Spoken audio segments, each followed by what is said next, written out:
Hello, everyone. Welcome to the Film for Fans podcast, the podcast from movie fans for movie fans. I'm your host, Ryan Dunlevy. That's my co-host, Rob Dunham. Straight out of work, not doing a Smurf cosplay. Yes, Rob is in his scrubs, coming straight out of brain surgery. In fact, he left in the middle of brain surgery to do the podcast because that's how dedicated he is. That person's only going to have half a brain. Well, as long as that brain is dedicated to movies, we're in good shape. Yep. Anyway, this is not about Rob's surgery skills or not surgery skills. It is, in fact, about movies. Yes, and we're coming to you at an unusual time. We're recording in a different time and place. Our schedules have been crazy lately. And it will be a little bit of a short episode this week. We're going to focus on one main topic and one main topic only this week. And I think it's a worthy cause. Mm-hmm. And that, of course, will be the results from Deadpool and Wolverine and what this says about the state of the box office. So that's going to be our show today, and it's going to be a lot of fun to go back and forth on this. Rob has done a good amount of research on this, and we look forward to having this discussion. So right off the top, let me give you where we stand at the box office. Opening weekend, a couple weeks ago, Deadpool and Wolverine pulled in $211,435,000 on opening weekend. $211 million. Yeah, if you remember, I think I predicted like 80 to 90. Or it something was even lower than that. By far the biggest opening weekend for an R-rated movie ever. Yeah. That's saying something, especially with, the conversation we're about to have and the conversations we were having about the box office state even a couple months ago. Mm-hmm. Just to give you a sense of where it is at now, it came out a little over 2 weeks ago. Excuse me. This movie domestically has made $395 million domestically.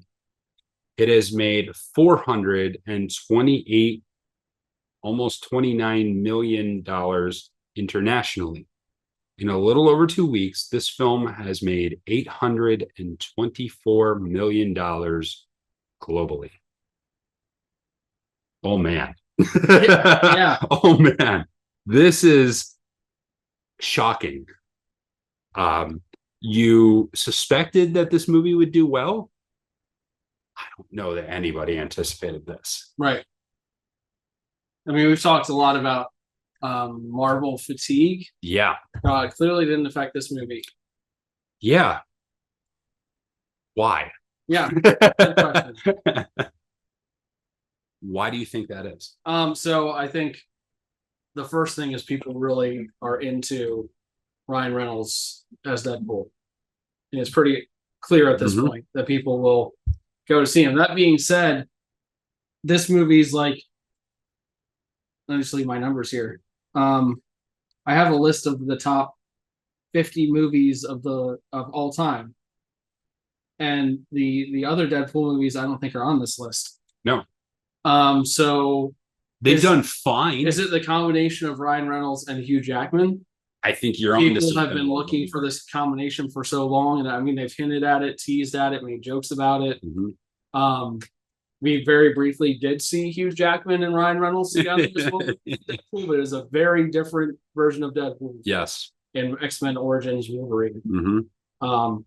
So but that, I mean, people longing to see that to me doesn't explain the amount of money.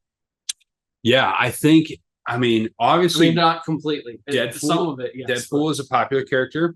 Wolverine is probably the most popular character out of that version of Marvel, the X-Men series and the X-Men universe. I'd say Wolverine is clearly the most bankable, if not the favorite, the most bankable, because they've done multiple movies about it, where they haven't with a lot of the other characters. It's crazy. Yeah. It is. It's crazy.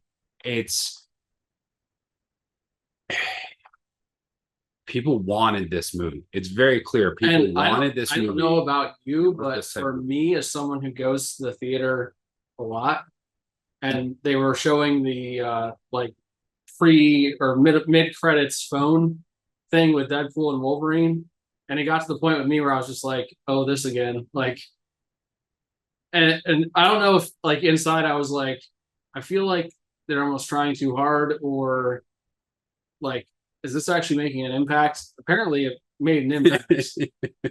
Along with all the other advertising they did to draw people out for this. I think, yeah, it has to be a combination of everything. You don't have this level of success, this wide a range of things, unless you have multiple factors going for you. Yeah. I think one of the things that Deadpool in particular brings is kind of an irreverent comedy aspect to him.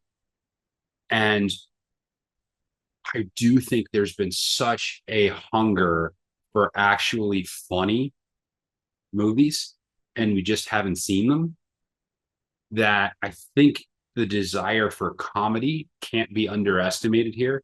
And a character that has a level of humor to him,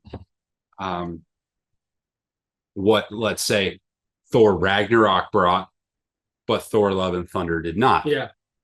You know, which is one of the reasons why that movie was such a disappointment.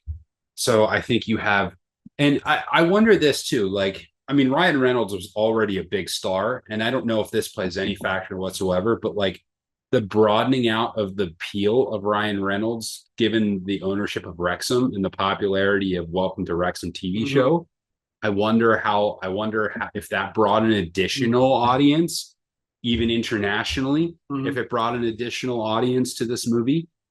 That's hard to say. Yeah. I mean, so right now, just to get into some details, Deadpool and Wolverine right now would be the 48th highest grossing movie of all time. In 2 weeks. In 2 weeks. I mean, the other movies were all out for months. Months, I would gather. So it is just behind right now the original Frozen, Transformers Revenge of the Fallen, Jumanji, Spider-Man from 2002, The Hunger Games, Captain America Civil War, Iron Man 3, Doctor Strange and the Multiverse of Madness, Wonder Woman 2017, Toy Story 3. It is $20 million behind that. So the way things are trending, I think this movie ends up in the top 40 by the end of next week. Yeah. And part of what I was looking at was, so in general, like we've seen movies overperforming this summer from what people have projected. So like, is the box office back? That is the question. Was it already back? Do we just have really bad short-term memory? And I think there's a combination of factors. So let's revisit our personal discussions on this. What was it, May, when we were talking about the results of The Fall Guy, the Ungentlemanly Warfare? What was the other big one that kind of flopped around that time? Obviously, movie that we really wanted to do well but didn't do well. Yeah. Mad Max. Yeah, yes, Mad Max. Thank you. Mad Max. That's right. So we saw these several movies that were like, these are like movies designed to do well at the box office, and they didn't. And so we started wondering, like, what's going on? Is the box office taking a huge step back? And then, so I think the answer is yes and no. So I think we have a couple movies this year that are going to be, by the time it's done, I think Inside Out will be in the top 10 all time by the time it's done. Deadpool and Wolverine is going to be pushing the top 10, I think, by the time it's done. You said it's already at 395. Yes. To get into the top 10, I'd have to get to 652. Domestically? Yes. Okay. Now, one thing that I did see when I was looking at all this stuff, some of the movies that are way up, like the number 5 movie of all time, Top Gun Maverick, only 17% of its box office came from the first week. Yeah. So it was a word of mouth. Yes. And it ended up at 718 million domestically. So if Deadpool does the same thing and only 17% of its gross is from that first week, it will pass Top Gun Maverick. Yeah. But I don't see it quite having that much legs. Yeah, I struggle to think of its mass appeal. Mm-hmm. You know, now, I mean, it's a superhero, it's an irreverent superhero movie with lots of language and things like this. Like, how big can the market possibly be for this movie? I mean, it seems like we haven't saturated it yet. I look real briefly, and I think the latest daily was yesterday. It made $30 million, like on a Monday, 2 weeks in. So I want to rewind briefly to Sure. when COVID happened in 2020, and we shut the theaters down. Yeah, like towards the end of March 2020, and then they slowly opened back up and kind of fully opened up towards the end of that year. yeah. Out of the top 5 movies of that year, none of them came out in the summer. Yeah, there was basically nothing, because I think what was it? The first release back in theaters was Tenet, and it was originally slated for July, and then it came out Labor Day, and then like it didn't do well enough, and then everyone's like, let's not release. So all the movies that did well were at the beginning of the year before COVID. Yep. So Bad Boys for Life was number 1. Bad Boys for Life made $206 million total. Okay, it was out January 17th. Yeah. So, and I mean, it only had 2 months. Before they shut it down. Yeah. Second was Sonic the Hedgehog at 148. Those are the only 2 movies over $100 million for all of 2020. Yeah. Which, when you take in context of that to where we are now, but those are still pretty strong releases. We're in January. We're in a lot better place now. Yeah. However, I think there have been higher points than we're at now. Yeah. If you look at 2021, the top movie. So there's one huge movie in 2021, Spider-Man: No Way Home, made $814 million. Like, some of these numbers, like when I went back to research this and look at some of these numbers, I was like, I don't even know if I remember. I remembered it did extremely well. I don't know that I would have thought it made $814 million. And that's just the domestic. Yeah. Okay. Shang-Chi and the Legend of the Ten Rings made $224. That was number 2. So there's a massive gap. Gap. Okay. You tend to not get multiple $800 million movies in a year. The very interesting thing about 2021, the top 4 movies: Spider-Man: No Way Home, Shang-Chi and the Legend of the Ten Rings, Venom, Let There Be Carnage, Black Widow, all superhero movies. Yep. But then I think we started to hit a little fatigue. Yep. In 2022, there are 2 movies that are in the top 5 that are superhero movies, but 2022 and 2023 are the massive years. And I don't think I really remembered how big necessarily they were. I just want to run through some numbers. Top Gun Maverick, number 1, 2022, $718 million. Next was Avatar: The Way of Water, $684 million. Blows my mind. Next was Black Panther: Wakanda Forever, $453 million. Next was Doctor Strange: Multiverse of Madness, $411 million. And then 5th, Jurassic World Dominion, $376 million. Okay. So that's 5 movies, all over $375 million. Yes, that was. I couldn't have told you some of those did it as which well as we're not going to get to this year. No. I don't envision. I think there are some movies that are going to come out that are going to do well. I have hope for a couple. Gladiator. Beetlejuice. Yeah. I think has potential to make a lot of money. But those are kind of personal. Like, 1, I hope they're really good. 2, I hope they're received well. Yeah. Because what I've seen from them, I think they're both going to be really they good. both have both the cultural credibility and the movie potential to do really, really well. Because Beetlejuice, I see obviously a completely different kind of movie. Yeah. But I see the potential there to echo some of the sentiment from Top Gun Maverick, the reason why people came back for Top Gun Maverick. The main thing going for it, Michael Keaton, is back as Beetlejuice. And I think we have seen over the last 20 years of his career, and even in the Flash, like, he was the best part of the Flash. Yeah. The guy can act. Yeah. He's really good. He owned that Beetlejuice character before, and I think he's, based on what I've seen in the trailers, nothing has changed with that. So that's 2022. And then last year, we obviously had Barbenheimer. Yes. Was the big thing, right? Yes. So Barbie was number 1. Mhm. Oppenheimer was number 5. Yeah. Barbie made $636 million. So that's like a significant drop. Yeah, off. that's a pretty significant drop off from the 804 we saw for Spider-Man and the 736 we saw for Top Gun Maverick. Yeah. Super Mario Brothers made 574. So that's like the one when I was thinking about like what are we comparing and contrasting? Super Mario Brothers, I was thinking how does that relate to Inside Out too? Yeah. So let's keep that just in the back of your mind. 574 for Super Mario Brothers. Spider-Man Across the Universe, 381. So that's the animated Spider-Man. Yes. Guardians of the Galaxy Volume 3, 358 million.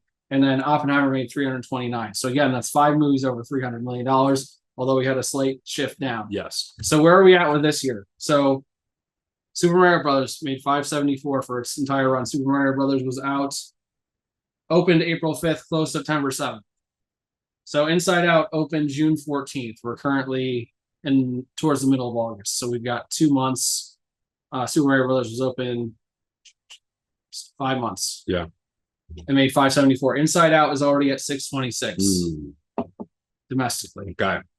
So Inside Out 2 is going to end up way above where Super Mario Brothers. Yeah. And I know when Super Mario Brothers came out and we were talking about it, we talked about how big a movie it was. Yeah. And it was a big movie, but Inside Out 2 is a massive. Yeah.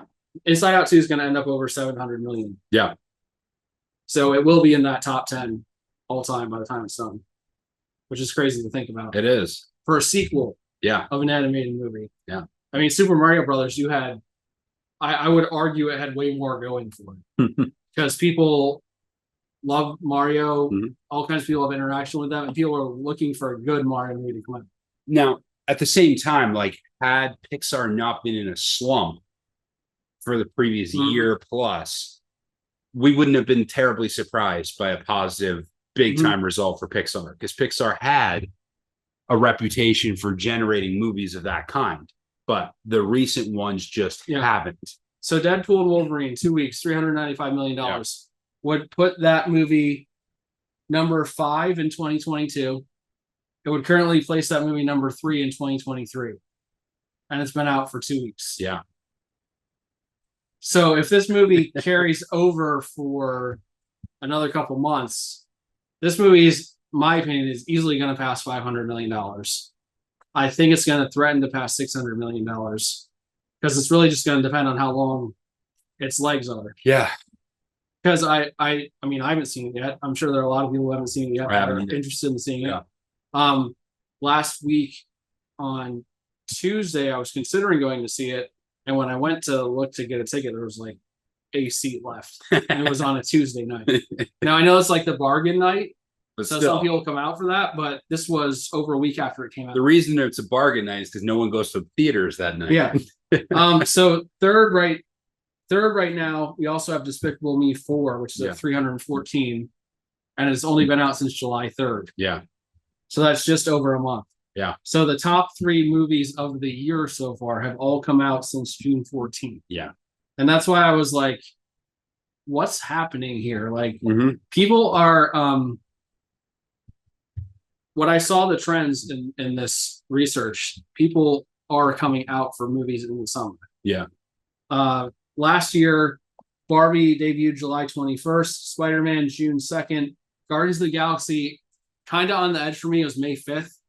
So I don't know if I consider that a summer movie necessarily. Well, and that's what I want to talk about in a moment, because I'm wondering if that's no longer the start of summer movie season anymore. Yeah. But then Oppenheimer was July 21st. Obviously, Barbie and Oppenheimer came out the same week.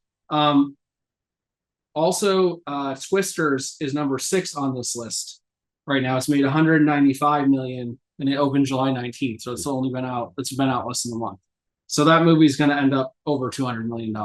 It's probably going to be pushing to. Yeah. I mean, it might push 300. Probability it will end up in the top 10 for the year. It will probably not end up in the top 5. So just quickly back to my top list here. So when it comes to animated movies, we talked a lot about like the golden era of Pixar and like how good, how high quality their things were, but that's not really reflected in the box office, which is very interesting to me. The top Pixar movie all time right now is Inside Out 2. Yeah. The previous top Pixar movie of all time was The Incredibles 2 from 2018 that made a total of $608 million. Yeah. Now, when it comes to superhero movies, the top 50 is littered with superhero movies. Like Deadpool is got a ways to go to pass some of these, and it's not going to get to I don't think it's going to get to Avengers Endgame, which is 858. Number 2, number 3 is Spider-Man No Way Home is 814. So after 2 weeks being at 395, I think theoretically it could push some of these top. Number 5 is Top Gun Maverick 718. It's at 400 now. So it would have to have the same legs that Top Gun Maverick had, which was only 17% of its gross was opening weekend. Yeah, that's interesting because I do wonder what the top out for this movie is. Because generally R-rated movies have a smaller contingent than like a superhero movie, which appeals to most groups, or a popular animated movie, which gets huge amount of family turnout.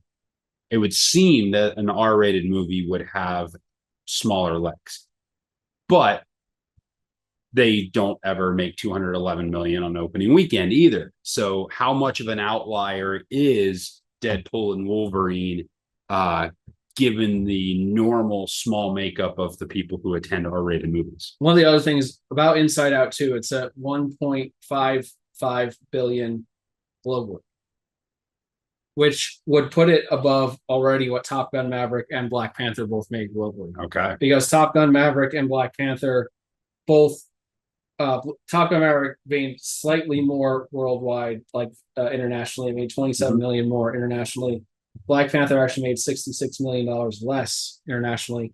So far, Inside Out 2 has made $300 million more internationally.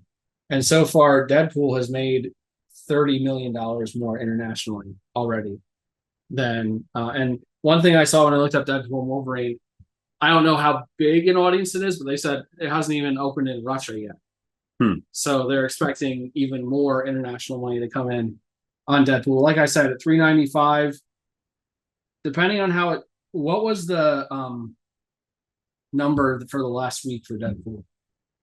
All right, let me look at that information up here. Let's see, Mystic Weekend. It did $96.8 million in week 2, which is a 54% drop off. So pretty much standard drop off week 1 to week 2. If we say conservatively it drops around the same and it makes, we'll say give it a little more drop, it makes $40 million over the next week, it would be in the top 30 all time after this week. After 3 weeks. So the last number I have a daily for is last Sunday, and it did $30 million this past Sunday. I don't have dailies.